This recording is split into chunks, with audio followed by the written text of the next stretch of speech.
I'm here at the Huntington Beach Bellaterra Kohl's store, where a suspected DUI driver crashed into the building last night, leaving 3 people hospitalized. You can see where the glass was completely shattered. I'm here at my third store, and as you can see, the sriracha is still nowhere to be found. The company says they're still experiencing a shortage of raw materials, and they have no estimations of when the supply will increase. It's starting to feel a lot like Christmas here in Long Beach.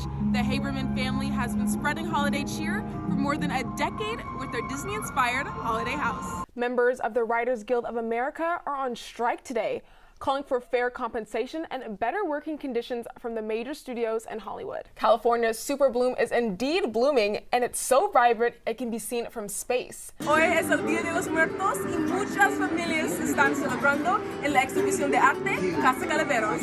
Starting to cool down in Las Vegas at 64 degrees and Denver at 55. It's been a week now since the fire burned at this World War II blimp hangar here in Tustin, and many residents say they're concerned about their safety.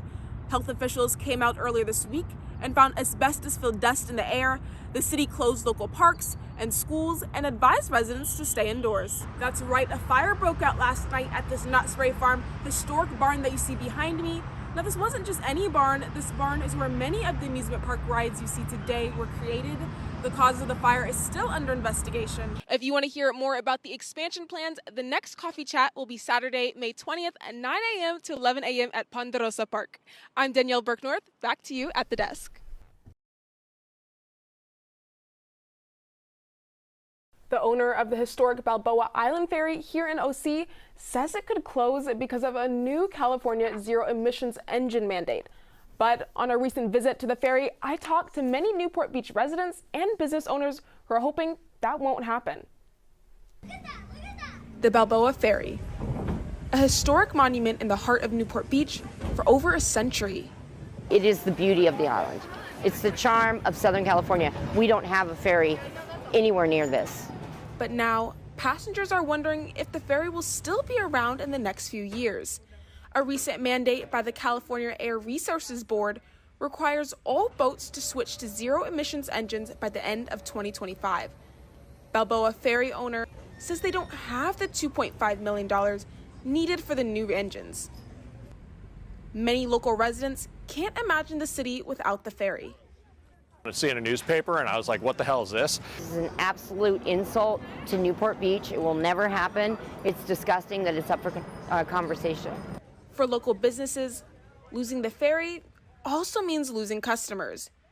Tony Armijo, owner of the Shade Shack, says it would hurt his business. I sell a lot of products to people that go on and off that ferry, and on cars come from Balboa Island to the peninsula here, to the Balboa Fun Zone, and I believe our business and many other businesses here would lose sales, would suffer. So I really hope it doesn't stop operating. The ferry owner Beek says he's still looking for donations to help pay for the new engines. You can visit www.balboaislandferry.com for more ways to help donate. I'm Danyelle Burke reporting for Chapman News. As Danyelle Burke reports, dance students and instructors love the new space, but some students are raising questions about who has access to the center. The new 3-story space includes 6 studios, classrooms overlooking dance rooms, and a physical therapy lab. I feel like the facilities that we have now finally match the rigor of our curriculum here at the dance department. Dance major Haley Drees is president of the Chapman Stilettos Dance Club. She is using the new space for evening practices. I think as a dance major, I just have greater access to the resources that we have within the dance community, especially in this building. But I feel like now that we have a bigger space, people will be able to utilize it in the future, which will help build the community for sure.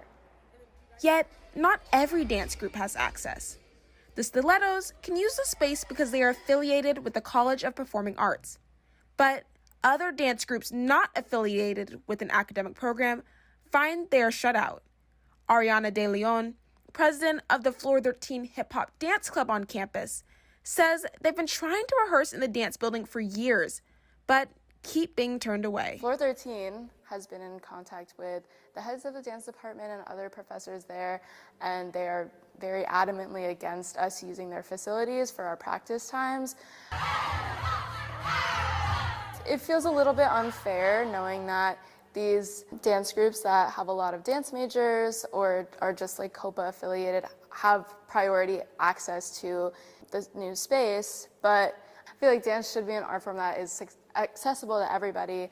I spoke with head of the dance department, Julianne O'Brien, who shared that the center does not hold practices past 10 p.m. and that the large size of the group Floor 13 is a fire hazard. I'm Danyelle Burke North, reporting for Chapman News.